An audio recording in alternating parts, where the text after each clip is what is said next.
பணக்காரன் எப்படி மேன்மேலும் பணக்காரன் ஆகிட்டே இருக்கிறான், ஏழை எப்படி ஏழை ஆகிட்டே இருக்கிறான். ஸோ இதுதான் வந்து இன்றைக்கி டாபிக். வீடியோவை லைக் பண்ணுங்கள், வீடியோவை வந்து எல்லாருக்கும் ஷேர் பண்ணுங்கள், நம்ம சேனலை சப்ஸ்கிரைப் பண்ண மறந்துடாதீங்க. ஸோ இதே மாதிரி உங்கள் வாழ்க்கைக்கு தேவையான பல கண்டென்ட் வந்து நம்ம சேனலுக்குள்ளே வரப்போகுது, தவற விடாமல் பாருங்கள். பணத்தின் விதி அப்படின்னு நம்ம ஒரு 2 வீடியோ போட்டிருக்கிறோம், அதையும் பாருங்கள். நீங்கள் வந்து பணத்தை தக்க வச்சுக்கிறதுக்கான வழிமுறைகள் என்ன அப்படிங்கிறத 2 வீடியோவில் 2 பாயிண்ட் மட்டும் சொல்லியிருப்பேன். இன்னும் நிறைய பாயிண்ட்ஸ் இருக்குது. ஸோ அடுத்தடுத்த வீடியோக்களில் வந்து அதை நம்ம பதிவேற்றம் செய்வோம். அது மட்டும் இல்லாமல் நம்ம செஞ்சுட்டு இருக்கிற தொழிலை பற்றியும் உங்களுக்கு நிறைய எக்ஸ்பிளைன் பண்ணி வீடியோ போட்டிருப்பேன், அதையும் பாருங்கள். ஃபஸ்ட்டு பணக்காரன் அப்படின்னு எடுத்திங்கனாலே முதல் பாயிண்ட்டு அவன் வந்து தொழிலதிபராக தான் இருப்பான். இது வந்து முதல் பாயிண்ட்டு. ஸோ எந்த ஒரு எம்ப்ளாயுமே வந்து பணக்காரன் ஆகவே முடியாது. ஸோ இதுக்கு என்ன காரணம் அப்படின்னு கேட்டிங்கன்னா, நீங்கள் வந்து ஒரு எம்ப்ளாயி, அதாவது ஒரு கம்பெனியில் வேலை செய்கிறீங்க அப்படின்னா வருஷத்துக்கு இவ்வளவு இன்க்ரிமெண்ட் அப்படிங்கிறத கணக்கு இருக்குது. ஒரு வருஷத்துக்கு வந்து 5% அல்லது 10% தான் வந்து உங்களுடைய சம்பள உயர்வு அப்படிங்கிறது இருக்குது. ஆனால் இன்ஃப்ளேஷன், அதாவது பண மதிப்பு இழப்பு அப்படிங்கிறது ஒரு வருஷத்துக்கு கிட்டத்தட்ட 6%லேருந்து 7% வரைக்கும் இருக்குது. அப்போது 10% நீங்கள் இன்க்ரிமெண்ட் வாங்கினா கூட ஆக்சுவலாக உங்களுடைய இன்க்ரிமெண்ட் அப்படிங்கிறது 3% தான். ஏன்னா பணவீக்கம் 7% கழிச்சிட்டோம்னா 3% தான் உங்களுக்கு உங்களுடைய சம்பள உயர்வு உங்களுக்கு கிடைக்கும். ஸோ இதுவே வந்து தொழிலதிபர் அப்படின்னு எடுத்துட்டிங்கன்னா, அதாவது ஒரே நேரத்தில் பல தொழில்களை நடத்துவாங்க. அதே மாதிரி தன்னுடைய முதலீட்டை ஒரு தொழில் அதிகப்படுத்திகிட்டே போனாங்க அப்படின்னா அவங்களுக்கு லாபம் அதிகரிச்சுட்டு வந்துகிட்டே இருக்கும். அதே சமயம் அவங்களுடைய உற்பத்தி அண்டு விற்பனையை வந்து அதிகப்படுத்திகிட்டே போகிறாங்க அப்படின்னா அவங்களுக்கான வருமானம், லாபம் அப்படிங்கிறது அதிகரிச்சுட்டே வரும். ஸோ இதை வந்து அவங்க டெய்லி கூட இன்க்ரீஸ் பண்ணலாம், அல்லது ஒரு மாதமும் இன்க்ரீஸ் பண்ணலாம், ஒரு வருஷமும் இன்க்ரீஸ் பண்ணலாம். இப்போது இந்தியாவில் வந்து வருஷத்துக்கு 7% பணவீக்கம் இருக்குது அப்படின்னா, இப்போ ஒரு தொழிலதிபர் ஒவ்வொரு மாதமும் 7% தன்னுடைய பிஸ்னஸ் டர்ன் ஓவரை இன்க்ரீஸ் பண்ணிகிட்டே போகிறாரு, பிஸ்னஸ் இன்கம் இன்க்ரீஸ் பண்ணிகிட்டே போகிறாரு அப்படின்னா 10 மாதத்துலேயே 70% அப்படிங்கிறது இன்க்ரிமெண்ட் வந்துடுது. அப்போது பணவீக்கம் ஒரு வருஷத்துக்கு 7% விட இவர் அதை விட கிட்டத்தட்ட 11 மடங்கு லாபத்தை அதிகப்படுத்துகிறாரு. அப்போ இன்ஃப்ளேஷனுக்கு மேலே அவருக்கு 11 மடங்கு லாபம் வருது. அதனால தான் வந்து பணக்காரர்கள் மேலும் மேலும் பணக்காரர்கள் ஆகிட்டே இருக்கிறாங்க. சாதாரண மக்கள், ஏழை எளிய மக்கள் இன்னும் ஏழை ஆகிட்டே இருக்கிறாங்க. பணவீக்கம் அதிகமாக இருக்குது, நீங்கள் சம்பாதிக்கிறது கம்மியாக இருக்குது அப்படின்னா நீங்கள் ஏழை ஆகிட்டே இருக்கிறீங்கன்னு அர்த்தம். அதே மாதிரி பணவீக்கம் 7%, நீங்கள் சம்பாதிக்கிறது 7%னா நீங்கள் இருக்கிற இடத்துலையே தான் இருக்கிறீங்கன்னு அர்த்தம். இப்போ அடுத்த வருஷம் வந்து 7% உங்களுக்கு இன்க்ரிமெண்ட்டே வந்தாலும் நீங்கள் வந்து அதே அளவு வருமானம் தான் ஈட்டுறீங்க. ஏன்னா விலைவாசி அப்படிங்கிறது 7% ஏறிடுச்சு, சரிங்களா? ஆனால் ஒரு தொழில் பண்ணுறவங்க தன்னுடைய முதலீட்டை அதிகப்படுத்தி மல்டிபிள் பிஸ்னஸ் பண்ணி தங்களுடைய லாபத்தை அதிகரிச்சுட்டே போகிறாங்க. அதனால் பணவீக்கம் அப்படிங்கிறது அவங்கள வந்து பாதிக்கவே பாதிக்காது. என்ன விலை ஏறினாலும், என்ன டேக்ஸ் அதிகப்படுத்தினாலும் அவங்கள வந்து அந்த பணவீக்கம், டேக்ஸ் அப்படிங்கிறது பாதிக்கவே பாதிக்காது. ஆனால் சாமானிய மக்களை டேக்ஸும் பணவீக்கமும் கண்டிப்பாக பாதிக்கும். இந்த காரணத்தினால தான் ஏழையாகவே இருக்கிறாங்க, பணக்காரன் ஆகிட்டே இருக்கிறான். அடுத்து இன்னொரு பாயிண்ட் என்னன்னு கேட்டிங்கன்னா, முதல் பாயிண்ட்டு பணவீக்கம், விலைவாசி ஏற்றம் இதை கம்பேர் பண்ணி பேசிட்டோம். 2வது பாயிண்ட் வந்து பணத்தை எப்படி சேமிப்பது.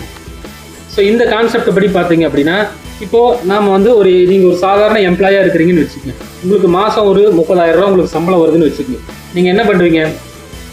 வீட்டு செலவுக்கு 10,000, லோன்ஸுக்கு 10,000, குழந்தைகளுடைய படிப்பு, மெடிக்கல் செலவுக்கு ஒரு 10,000 ஒதுக்கி வச்சுட்டீங்க, ஓகேங்களா? இதில் வந்து சேமிப்பு அப்படிங்கிற ஒரு கான்செப்டே உங்களுக்கு வரல. ஆனால் பிஸ்னஸ்மேன்லாம் என்ன பண்ணுவாங்க, சேமிப்புன்னு ஒரு போர்ஷனை எடுத்து வச்சுருவாங்க. சேமிப்பு அப்படிங்கிறது உங்களுக்கு சாதாரணமாக இந்த எப்படி சொல்கிறது, பேங்க்கில் போட்டு வைக்கிறது, FD, fixed deposit, RD, post ஆஃபீஸில் போட்டு வைக்கிறது, இந்த மாதிரி ஸ்கீம்ஸில் வந்து கொஞ்சம் போர்ஷன் வந்து அவங்க இன்வெஸ்ட் பண்ணுவாங்க. இந்த மாதிரி வந்து சாமானிய மக்கள் என்றைக்குமே செய்யறதில்ல. தங்களுடைய வரவுக்கும் செலவுக்கும் என்றைக்கும் சரியாக இருக்குது. அவங்க பணத்தை வந்து சேர்த்து வைக்கிறதே கிடையாது. எஃப்டி போடுறதில்ல, ஆர்டி போடுறதில்ல, SP account, savings bank account இருந்தாலும் அதில் மினிமம் பேலன்ஸ் தவிர பணமே வச்சுக்கிறது இல்லை.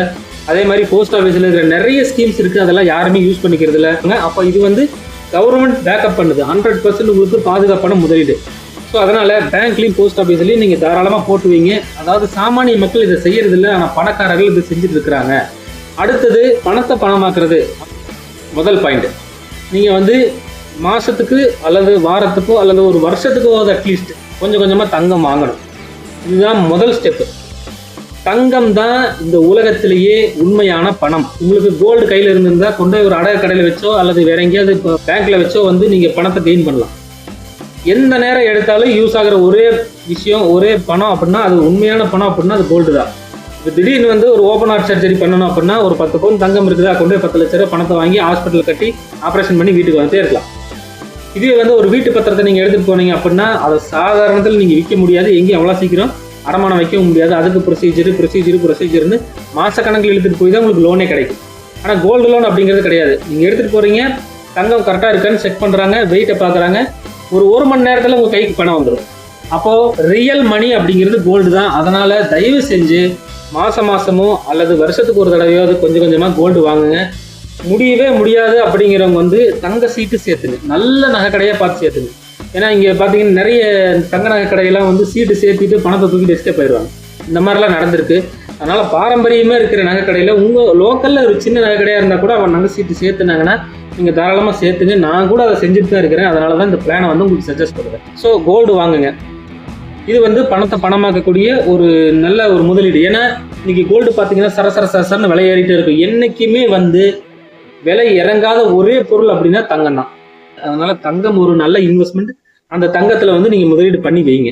இன்னொன்று, உங்களுக்கு வந்து இந்த கேபிட்டல் கேரண்டி பிளான்லாம் நீங்கள் பண்ணி வச்சிட்டீங்க, தங்கம் கொஞ்சம் வாங்கிட்டு இருக்கிறீங்க அப்படின்னா அடுத்த ஸ்டெப் நீங்கள் என்ன பண்ணலாம் அப்படின்னா ஷேர் மார்க்கெட்டில் இன்வெஸ்ட் பண்ணுங்க. இந்த ஷேர் மார்க்கெட்டில் இன்வெஸ்ட் பண்ணுறது அப்படிங்கும்போது ட்ரேடிங்கில் நீங்கள் தயவு செஞ்சு போயிடாதீங்க.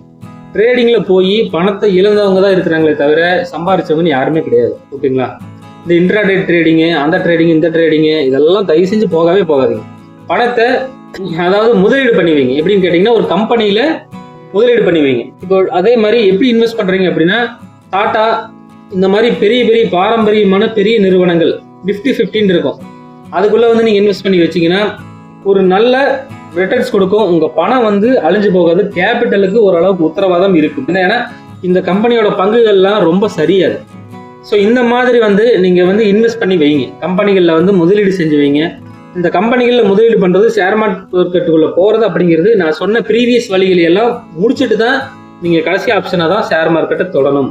ஏன்னா பங்குச்சந்தை முதலீடு அப்படிங்கிறது உங்களுக்கு மார்க்கெட் ஃப்ளக்சுவேஷனை பொறுத்தது, சந்தை அபாயங்களுக்கு உட்பட்டது. ஸோ அப்போ வந்து நீங்கள் அதை கடைசி வாய்ப்பாக தான் நீங்கள் எடுக்கணும். ஆனால் அந்த வாய்ப்பையும் கண்டிப்பாக எடுக்கணும். அப்போ தான் வந்து உங்கள் பணம் வந்து மேற்கொண்டு பணமாக மாறும். இப்போது நீங்கள் ஒரு 20 வருஷத்துக்கு முன்னாடி ஒரு டாடா ஸ்டீலோ டாடா மோட்டர்ஸோ வந்து ரொம்ப கம்மி விலைக்கு கிடைச்சிருக்கு. ஒரு ஷேர் 10 ரூபாய்க்கு கூட கிடைச்சிருக்கலாம். ஆனால் இன்னைக்கு அந்த 10 ரூபாய்க்கு போய் நீங்கள் அதை கேட்க முடியாது. 500 ரூபா 1000 ரூபாயில் இருக்கு. ஸோ அந்த மாதிரி வந்து ஒரு பெரிய நல்ல பாரம்பரியமான நிறுவனத்தில் வந்து ஷேர் மார்க்கெட்டில் கொண்டு போய் நீங்கள் அந்த பணத்தை போட்டு வச்சிங்கன்னா உங்கள் பணம் மேன்மேலும் வளர்ந்துட்டே இருக்கு. நம்ம வருஷத்துக்கு ஒரு தடவையோ அல்லது 3 மாதத்துக்கு ஒரு தடவையோ வந்து இது. ஸோ பெரிய நிறுவனங்களில் ஷேர் மார்க்கெட்டில் நீங்கள் முதலீடு பண்ணும்போது உங்களுக்கு டிவிடெண்ட் வரும். டிவிடெண்ட்டு ப்ளஸ் சில சமயம் போனஸ் கூட வரும். அப்புறம் நீங்கள் வச்சிருக்கிற ஷேர்ஸை வந்து 1:2ங்கிற ரேஷியோவில் இன்க்ரிமெண்ட் பண்ணி கூட சில சமயம் கொடுப்பாங்க.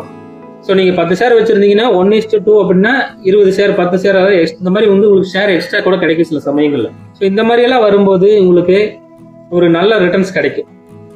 ஸோ இந்த மாதிரி வந்து பணத்தை பணமாக மாற்றுங்க. பணத்தை வந்து பணமாகவே வச்சுருந்தீங்கன்னா அது இன்னைக்கு 10 ரூபா வச்சுருந்தீங்கன்னா 10 நாள் கழிச்சும் அதே 10 ரூபா தான், ஒரு வருஷம் கழிச்சு அதே 10 ரூபா தான். ஆனால் 20 வருஷம் கழிச்சு நீங்கள் வச்சிருக்கிற 10 ரூபா 1 ரூபாய்க்கு ஈக்குவல் ஆயிரும். நீங்கள் நல்லா யோசிச்சு பாருங்க. ஒரு காலத்தில் வந்து ஒரு 10-20 வருஷத்துக்கு முன்னாடி எல்லாம் 5 பைசா காசு இருந்துச்சு, 10 பைசா காசு இருந்துச்சு. இன்னைக்கு அந்த 5 பைசாவும் 10 பைசாவும் இருக்குதா? அவ்வளவு ஏன் போகணும்? 25 காசு 50 காசெல்லாம் இருந்துச்சு. இன்னைக்கு அதெல்லாம் செல்லுபடி ஆகிறதுல. அப்போ நீங்க வச்சிருக்கிற ரூபாய் நோட்டு சில்லறை காசுகள் வந்து நாளுக்கு நாள் வந்து பண மதிப்பை இழந்துட்டு தான் வருது. ஸோ இன்னைக்கு ஒரு காலத்துல வந்து 1 லட்ச ரூபா வச்சிருந்தா பெரிய கோடீஸ்வரர், லட்சாதிபதிங்கிறத அன்னைக்கு பெரிய விஷயமா சொல்லிட்டு இருந்தாங்க. இன்னைக்கு சர்வ சாதாரணமா ஒரு மகளிர் சுய உதவி குழுவில் 1 லட்ச ரூபா லோன் கிடைக்குது. அப்போ இன்னைக்கு 1 லட்ச ரூபா அப்படிங்கிறதுக்கு வேல்யூ ரொம்ப குறைஞ்சு போச்சு. இதுதான் கான்செப்ட். இந்த மாதிரி எல்லாம் வந்து இன்டெலிஜென்ட்டா இன்வெஸ்ட்மெண்ட் பணத்தை வந்து பிரிச்சு முதலீடு பண்றதுனாலதான் பணக்காரர்கள் மேலும் பணக்காரர்கள் ஆகிட்டே இருக்கிறாங்க. ஏழைகள் நீங்க என்னைக்கு ஏழையாவே இருக்கிறீங்க. ஸோ வந்து நீங்க பணக்காரர்கள் ஆகணும்னு முடிவு பண்ணிட்டீங்கன்னா தயவு செஞ்சு எம்ப்ளாய்மெண்ட்ல இருந்து பிசினஸ்க்கு மூவ் பண்ணுங்க. அதாவது ஒரு தொழிலாளியா இருந்து முதலாளி ஆகக்கூடிய வழியை தேடி போங்க. என்ன தொழில் ஆரம்பிக்கிறது அப்படின்னு உங்களுக்கு வந்து ஒரு சந்தேகம் இருந்தா நமது நிறுவனம் உங்களுக்கு வந்து ஒரு தொழில் வாய்ப்பை வழங்குகிறது. பனியன் துணியிலிருந்து நூல் வேஸ்ட்டை பிரித்து விற்பனை செய்யக்கூடிய ஒரு தொழில் வாய்ப்பை தான் வழங்குது. ஸோ நம்ம கிட்ட வந்து 35,000 இருந்து இயந்திரங்கள் ஆரம்பிக்குது. அதே மாதிரி ரா மெட்டீரியல் 1 கிலோ 53 ரூபாய்க்கு கொடுக்குறோம். நீங்க நூலா பிரிச்சு நம்மளுக்கு திரும்ப அனுப்புனா 88 ரூபா அப்படிங்கிற ரேட்டுக்கு பைபேக் எடுத்துக்கிறோம். பைபேக் பண்ணா உங்களுக்கு ரிட்டர்ன் கேரண்டி இருக்கு. பணம் உடனடியாக ஒரு 2-3 நாள்ல உங்களுக்கு வந்து சேர்ந்துரும். உங்களுக்கு ஒரு நிரந்தர பையரா நான் இருக்கேன். இதுவே வந்து நீங்க ஓன் மார்க்கெட்டிங் பண்றீங்க அப்படின்னா உங்களுக்கு லாபம் அதிகமா கிடைக்கும். கிலோவுக்கு 30 முதல் 60 ரூபா வரைக்கும் உங்களுக்கு லாபம் கிடைக்க வாய்ப்புகள் இருக்கு. அந்த மாதிரி ஓன் மார்க்கெட்டிங் ஆப்ஷன் நம்ம கொடுக்குறோம். அப்போ 1 கிலோவுக்கு வந்து நீங்கள் பைபேக் கொடுத்தீங்கன்னா 35 ரூபா அப்படிங்கிற ப்ராஃபிட் மார்ஜின் உங்களுக்கு கொடுக்குறோம். 25 ரூபா அப்படிங்கிறது உங்களுக்கு ப்ராஃபிட்டுக்காகவும் 10 ரூபா அப்படிங்கிறது டிரான்ஸ்போர்ட் செலவுக்காகவும் நம்ம உங்களுக்கு கொடுக்குறோம். இந்த தொழிலை பற்றி மேலும் விவரங்கள் தெரிஞ்சுக்கணும் அப்படின்னா நம்ம சேனலில் இருக்கிற இன்னும் மற்ற வீடியோஸ் எல்லாம் போய் பாருங்கள், உங்களுக்கு புரியும். அப்படி புரியலைன்னா வீடியோ கீழே கமெண்டாக போடுங்க, நான் உங்களுக்கு ரிப்ளை பண்ணுறேன். இந்த வீடியோவில் தெரியக்கூடிய வாட்ஸ்அப் நம்பருக்கு எனக்கு வாட்ஸ்அப் போடுங்க, நான் உங்களுக்கு பதில் கொடுக்குறேன்.